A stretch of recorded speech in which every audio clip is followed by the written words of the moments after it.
عرفان کو پرانے گاؤں والے ایک گاؤں میں موجود قبر کھودنے پر مجبور کرتے ہیں۔ وہ کھود ہی رہا ہوتا ہے کہ قبرستان سے ایک آواز آتی ہے اور وہ کھنچا ہوا قبرستان میں پہنچ جاتا ہے۔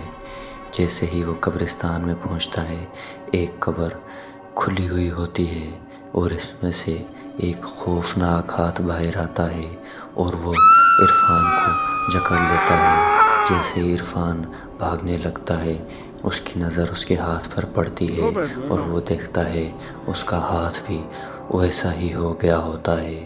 وہ بھاگنے لگتا ہے، اتنے میں اس قبرستان میں سے بھوت نمودار ہو جاتے ہیں۔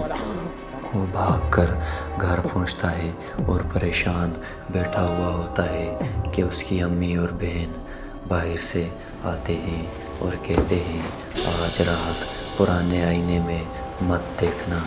عرفان کے دل میں ایک خوف پیدا ہوتا ہے۔ وہ جاتا ہے اور پرانے آئینے کے اوپر ایک کپڑا پڑا ہوتا ہے۔ وہ جا کر اس کپڑے کو پرانے آئینے سے ہٹا دیتا ہے۔ جیسے ہی وہ کپڑے کو ہٹاتا ہے، اس کو آئینے میں ایک آگ میں جلتا ہوا ویسا ہی ہاتھ دکھائی دیتا ہے اور وہ اس ہاتھ کو دیکھ کر چونک جاتا ہے۔ وہ جیسے ہی دوسری سائیڈ مڑتا ہے، اس کے پیچھے ایک خوفناک بھوت کھڑا ہو جاتا ہے اور تبھی اس آئینے میں خوفناک ہاتھ نمودار ہو جاتے ہیں، جنہیں دیکھ کر عرفان بہت ڈر جاتا ہے۔ وہ پھر سے مڑ جاتا ہے اور اس آئینے میں ایک بار پھر ایک خوفناک بھوت نمودار ہو جاتا ہے۔ دیکھتے ہی دیکھتے عرفان کی آنکھوں کا رنگ بدل جاتا ہے اور وہ بھوت اس کے اندر سما جاتا ہے۔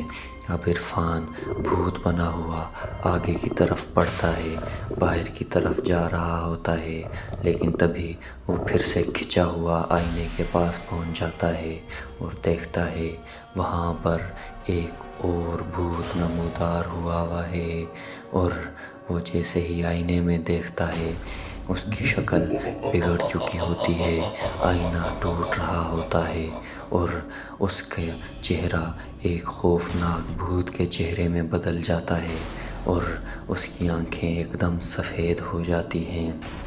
تبھی وہاں پر دھواں چھانے لگتا ہے اور عرفان حیرت سے دیکھ رہا ہوتا ہے کہ اس کا پورا بدن تبدیل ہو کر ایک بھوت نما شکل میں آ جاتا ہے۔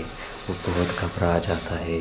تبھی اس کا بدن واپس سیدھا ہوتا ہے تو وہ دیکھتا ہے آئینے میں سے چند طاقتیں اسے اپنی طرف کھینچ رہی ہوتی ہیں۔ عرفان بچنے کی اور بھاگنے کی بھرپور کوشش کرتا ہے، لیکن وہاں پر ایک خوفناک بھوت نمودار ہوتا ہے اور وہ اس کو آئینے کے اندر اپنے پاس کھینچ لیتا ہے اور اب عرفان آئینے کے اندر سما جاتا ہے۔ کمرہ خالی ہو جاتا ہے، ہر طرف دھواں ہی دھواں، آئینے میں ایک خوفناک چہرہ ہوتا ہے اور ایک بار پھر عرفان کا آخری چہرہ چیخ مارتا ہوا دکھائی دیتا ہے، جو آئینے میں سما چکا ہوتا ہے۔